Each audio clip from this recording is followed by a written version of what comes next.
Press वार्ता में हमारे यहाँ के सभी सम्मानित पत्रकार साथीगण और मेरे साथ उपस्थित इस पार्टी के जिला अध्यक्ष श्रीमान विपिन बैसला जी, हमारे मीडिया के प्रभारी ईश्वर जी, हमारे कार्यालय के प्रभारी योगेश नौवार जी, आज इस प्रेस कॉन्फ्रेंस में इसका उद्देश्य आप सबको ध्यान में भी होगा कि हरियाणा के मुख्यमंत्री आदरणीय नायब सिंह सैनी जी बतौर वित्त मंत्री, उन्होंने हरियाणा का एक ऐतिहासिक बजट 2,05,017 करोड़ का एक ऐतिहासिक बजट हरियाणा के लिए, जिसमें हरियाणा प्रदेश के युवाओं के लिए, महिलाओं के लिए, श्रमिकों के लिए, खिलाड़ियों के लिए, स्टार्टअप्स के लिए, उद्योग जगत के लिए, किसानों के लिए, हर क्षेत्र में, हर वर्ग में एक ऐतिहासिक चीजें जो हरियाणा प्रदेश के हर व्यक्ति को इसका फायदा मिलेगा, ऐसा बजट एक प्रस्तुत किया है।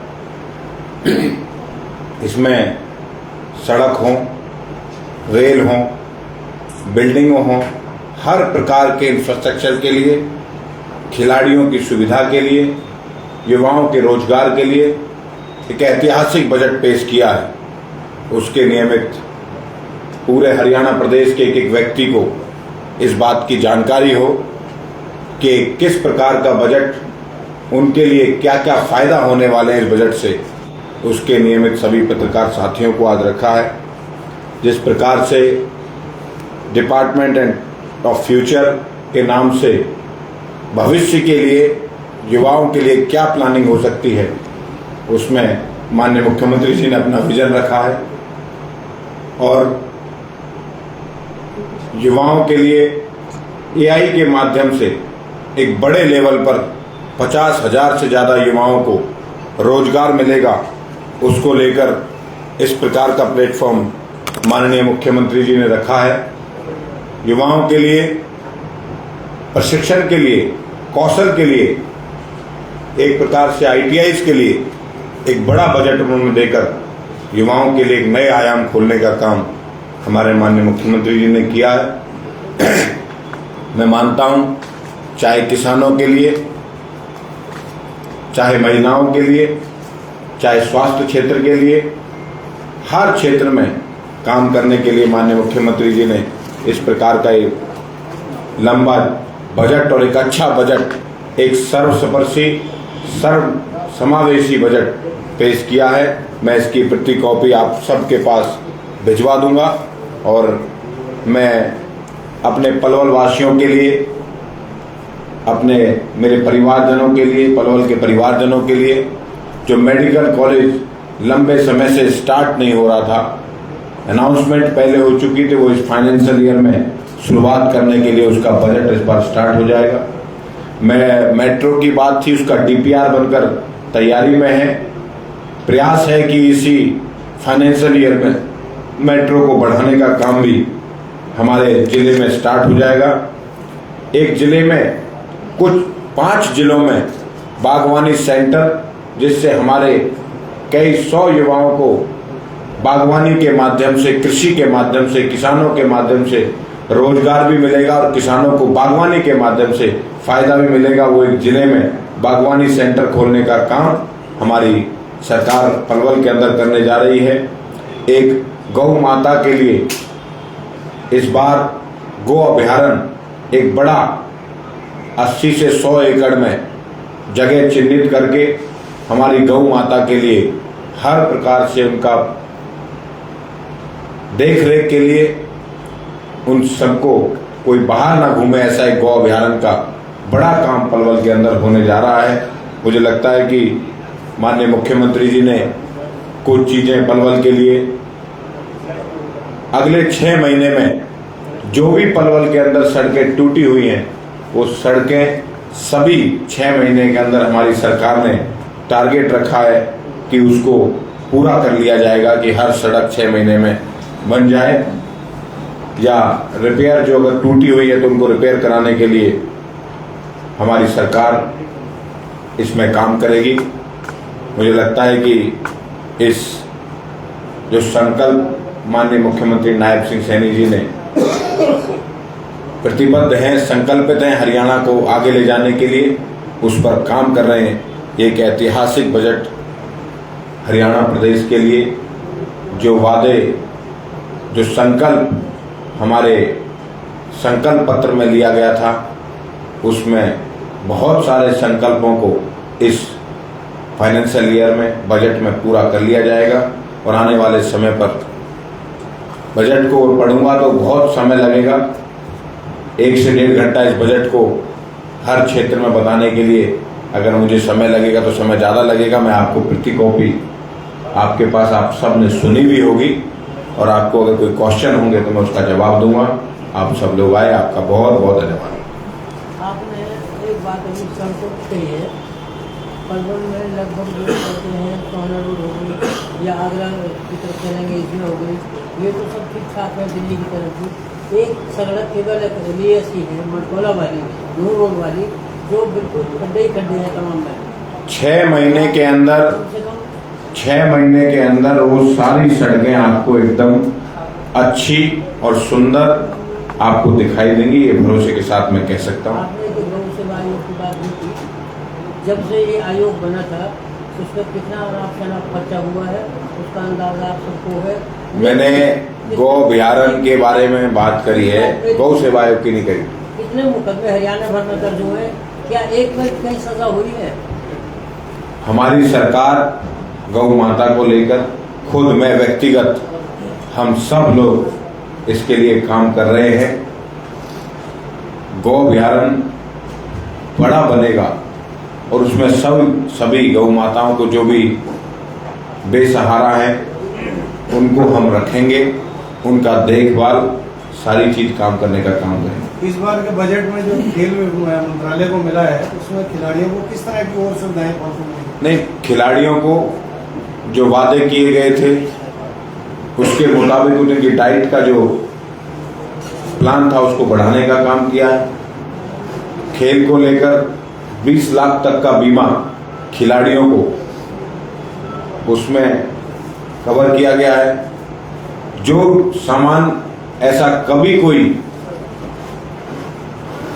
व्यवस्था ही नहीं थी कि सामग्री दी जाए, ऐसा हैंडबॉल हो, वॉलीबॉल हो, फुटबॉल हो, क्रिकेट हो, ऐसी सामग्री जो युवाओं के लिए चाहिए, खेलने के लिए चाहिए, उन सब पे इस बार माननीय मुख्यमंत्री जी ने सब प्रकार की सामग्री देने का काम, इंफ्रास्ट्रक्चर को अगले कुछ दिनों में बहुत अच्छा कर लिया जाएगा हरियाणा प्रदेश के, उस पर काम, खिलाड़ियों के जो अवार्ड राशि है उसको भी अच्छा करने का काम हमारी सरकार करेगी। अभी पलवल में क्या रहेगा? हरियाणा सरकार ने जिले में बहुत सी कॉलोनियां पास करी हैं, लेकिन विकास को लेकर बात करें, विकास उनका होगा, उसको लेकर क्या कहेंगे? जैसे तमाम जो मूल सुविधाएं होती है वो नहीं मिल नहीं, पहले जो अवैध कॉलोनियां थी उनको वैध करना, उनको एक सामाजिक सुरक्षा देना, और उनको एक प्रकार से जो लोग उनको अवैध कहते थे अब वो नियमित कॉलोनियों में रहते हैं। धीरे धीरे उनकी जो सुविधाएं हैं, चाहे वो सीवर, बिजली, पानी, सड़क, वो पूरी कर ली जाएंगी। ये हमारे माननीय मुख्यमंत्री जी ने विधानसभा के पटल से ये बात रखी है। और रही हमारे जिले की बात, पलवल की बात, पहली बार पलवल के जब से बना है, मुझे ध्यान है, आपको ध्यान हो तो मुझे बताइएगा, कि सारे खेल के कोचेज पहली बार पलवल में अपॉइंट हुए हैं। मैं ये नहीं कहता कि पहले बहुत काम नहीं हुए, लेकिन जब से पलवल की पूजनीय जनता जनार्दन ने मुझे अपना प्रतिनिधि चुना है, तब से पलवल को सौंदर्यकरण को लेकर आप अलग प्रकार के बदलाव दिखाई दे रहे होंगे। चाहे वो तिरंगा लाइट हो, चाहे वो सेल्फी पॉइंट हो, चाहे वो सुंदरता को लेकर उनकी वॉल पेंटिंग हो, चाहे वो क्लॉक टावर हो, और आने वाले समय पर पलवल का एक एक चौराहा CCTV कैमरे में कैद होगा। पलवल के लिए एक बड़ा बजट 133 करोड़ का हमारे नगर परिषद का है। उससे पलवल के सभी शहर को सुंदर बनाने के लिए उस पर हमारी सरकार काम कर रही है और अच्छा करने के लिए हम आप संकल्पित हैं। हम पलवल को स्वच्छ और सुंदर बनाने के लिए हर संभव प्रयास करेंगे और ये अच्छा और बेटरमेंट आप दिखाएंगे। कमियां भी दिखाएं, लेकिन होने के बाद उस अच्छा हुआ है उसको भी जरूर बताएं। मेरा आपसे आग्रह है। आपने मेडिकल कॉलेज की बात की है कि हैंड ओवर हो चुकी है जमीन हेल्थ डिपार्टमेंट को, लेकिन मुख्यमंत्री जी ने जो बजट पेश किया उसमें मेडिकल कॉलेज। हाँ, माननीय मुख्यमंत्री जी ने बात कोर्ट की है, विधानसभा के पटल पर ही रखा गया है कि पलवल का मेडिकल कॉलेज इस फाइनेंशियल ईयर में स्टार्ट होगा। वो जमीन का एक प्रोसेस होता है कि पंचायत से जब डिपार्टमेंट जमीन ली जाती है तो वो हेल्थ डिपार्टमेंट को ट्रांसफर हुई है। अब वो जो लंबे समय से लंबित था वो स्टार्ट होगा। 172 किला जो बहरौला में है उसमें खेल स्टेडियम की बात आपने भी कही थी। कोचिज तो आ रहे हैं, लेकिन एक खेल स्टेडियम की मांग भी तो है, जनता की है। मेरा आपसे आग्रह है कि अभी पहले खेल की व्यवस्था और अब आने वाले समय में सुभाष चंद्र बोस स्टेडियम हो, चाहे घुघेरा का स्टेडियम हो, और आने वाले समय पर हमारे युवाओं को अच्छी सुविधा मिल सके, इंफ्रा अच्छा मिल सके, उसको आप जरूर ऑब्जर्व करिएगा। पिछले 1 से अगले 2 महीने में अच्छी चीज इंफ्रा के नाते आपको मिलती हुई दिखाई देगी। कॉमनवेल्थ, एशियाड और ओलंपिक के लिए खेल नर्सरियों के लिए 15 मार्च बढ़ा दिए, तो जो खेल नर्सरियाँ प्राइवेट होती हैं उनको काफी सुविधाएं मिलती हैं। नॉर्थ एजुकेशन बहुत क्या होती है? नहीं, बहुत सी पहले हमारी सरकार ने 1500 नर्सरियाँ खेल नर्सरियाँ खोलने का था, लेकिन इस बजट में 2000 नर्सरियाँ खोलने के लिए हमने ओपन किया हुआ है। ऐसा नहीं है, लोग अप्लाई कर रहे हैं। जो नॉर्म्स हैं, NIS का कोच होना चाहिए, ग्राउंड होना चाहिए, जो मूलभूत सुविधाएं हैं वो होनी चाहिए। और हमारे माननीय मुख्यमंत्री जी ने मिशन 2036 में भारत ओलंपिक की मेजबानी करेगा। मैं अपने यहाँ के युवाओं से भी, हरियाणा प्रदेश के युवाओं से भी आग्रह करता हूँ कि 2036 में 36 मेडल हरियाणा के हों और हमारे पलवल के युवा भी उसमें अपना हिस्सा लें। मिशन 2036 में 20 करोड़ रुपए का पहली बार में उन्होंने बजट का प्रावधान किया और इसको और बढ़ाया जाएगा। अगर हमारे खिलाड़ी अच्छा करेंगे, उनके प्रोत्साहन के लिए, उनके इंफ्रा के लिए, हर प्रकार के क्षेत्र में उनके लिए काम करेंगे। KGP एक्सप्रेस वे पर पेरों इंटरचेंज जो बना उसके टोलदारों को लेकर के लोगों में उससे क्या कहना चाहूँगा? ये बात अभी हमारे ध्यान में आई नहीं है। अगर कोई बात ध्यान में आएगी तो उसमें बात करेंगे। टोलदारा बहुत ज्यादा है, कोई बात आएगी तो ध्यान में रखिए। मंत्री बात करेंगे, सेल्फी पॉइंट बनाए गए हैं, लोगों को क्षतिग्रस्त कर रहे हैं। बाकायदा आगरा चौक पर जो लगा उसको तोड़ दिया गया है। ये हमारे समाज की जिम्मेदारी है। आपसे भी मेरा आग्रह है कि समाज के लोगों को, अपने इलाके के लोगों को जागृत करें कि अगर शहर के अंदर कोई अच्छी चीज बनती है उसको अपनाएं। और हमारा प्रयास है पलवल को अच्छा बनाना, हम उसके लिए संकल्पित हैं। हमारा प्रयास है कि हम पलवल को स्वच्छ और सुंदर बनाने के लिए आने वाले समय पर भी नाइट क्लीनिंग भी स्टार्ट पलवल के अंदर की जाएगी। हमारा प्रयास है।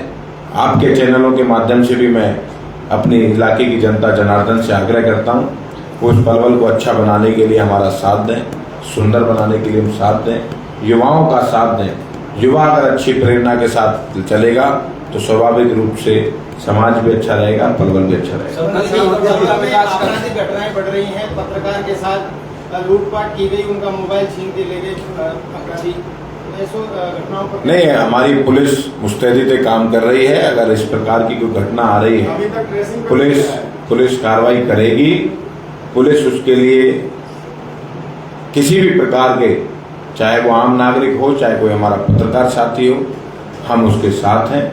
और अगर आपको किस प्रकार की घटनाएं ध्यान में आती हो तो हमारे ध्यान में कराएं, उस पर हम भी काम करें। मेरे साथ लूट हुई है यहीं पे हाईवे पे। आपने एप्लीकेशन दी है, नहीं होगी तो हम अधिकारियों से बात करेंगे। अगर आपको लगता है कि इस प्रकार की बात को ध्यान में आती है तो उस पर पुलिस भी कार्रवाई करेगी और हम भी संज्ञान में डालेंगे। प्रत्येक वर्ष किसानों को काफी नुकसान होता है। को छोड़कर पुलों में क्यों रहती है? कोई बात ऐसी ध्यान में आए तो बता। हर साल किसानों को काफी घाटा होता है, प्राकृतिक आपदाएं आ जाती है, क्या किसानों के लिए भी कोई बजट प्रावधान? पहले कांग्रेस की सरकार थी, किसानों को 2 रुपए 5 रुपए के चेक मिलते थे। हमारी सरकार तुरंत गिरदावरी कराती है, पटवारी भेजती है। क्षतिग्रस्त पोर्टल हमारी सरकार ने बनाया हुआ है, उस पर तुरंत उनको अपलोड कराने के लिए उनके मुआवजे का पूरा इंतजाम हमारी सरकार करती है। सबका साथ और सबका विकास जो है बीजेपी पार्टी कहती है, लेकिन एक ऐसा मजदूर तबका है जो वहाँ पे जो है शिलापट भी हो गया, उद्घाटन भी हो चुका है नाले के रोड का, लेकिन यूपी का और हरियाणा का मुद्दा बनाकर उसे ऐसे विकास नहीं हुआ है। नहीं, अगर कोई बात ऐसी ध्यान में आती है तो हमारी सरकार में, अगर यूपी की सरकार से बात करनी पड़ेगी, हम उनसे भी बात करेंगे। और अगर आपके ध्यान आती है तो हमें बताइए। रास्ते का निर्माण कब तक हो जाएगा? लोग बार बार पूछते हैं, जैसे ग्राउंड में रिपोर्टिंग के लिए। हाँ, हमारा प्रयास है कि 6 महीने के अंदर पलवल की सारी सड़कों को दुरुस्त करा दिया जाए। कोई जुर्माने का प्रावधान अगर कुछ इस तरीके से करेगा तो क्षतिग्रस्त कर रहे हैं इनको, और जो आपके गेट बन रहे हैं हम प्रशासन से भी कहेंगे और म्युनिसिपल कॉर्पोरेशन से भी, अगर इस प्रकार का कोई व्यक्ति ध्यान में आता है तो सख्त से सख्त कार्रवाई की जाए। पिछले साल सीएम आए थे मनोहर खट्टर के दौरान सड़कें बनी थी। सबसे पहले तो मैं आपके चैनल के माध्यम से समाज को आग्रह कर रहा हूं कि अगर अच्छी चीज पलवल में आए तो उसका स्वागत करिए, चाहे तिरंगा लाइट हो, चाहे सेल्फी पॉइंट हो, चाहे वॉल पेंटिंग हो।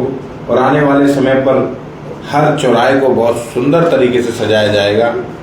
अभी पलवल के अंदर हमारी जल्दी रेड लाइट का प्रावधान भी कर दिया जाएगा, ट्रैफिक लाइट का, और सीसीटीवी कैमरे में शायद सभी चीजें कैद होंगी। पहली बार जो चीजें पलवल के अंदर होने जा रही हैं, हमारा प्रयास है हम अच्छा करें। मंत्री जी, लास्ट क्वेश्चन प्लीज।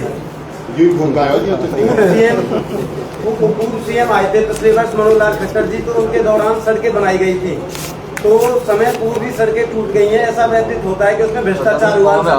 आपको कोई बात ऐसी ध्यान में आती है तो हमारे ध्यान में कराइए, उस पर कार्रवाई करेंगे। अगर कोई सड़क इस प्रकार की दिखाई देती है कि अगर ठेकेदार की जिम्मेदारी नहीं थी, उस पर कार्रवाई करने का पर्टिकुलर कोई जानकारी है तो उसको दीजिए, उस पर कार्रवाई करेंगे। मैंने कंप्लेंट लगाई थी जनता के हित में, तो उन्होंने कंप्लेंट को गलत साबित करने के दौरान मेरे को बातों को धन्यवाद, बहुत बहुत आभार आपका।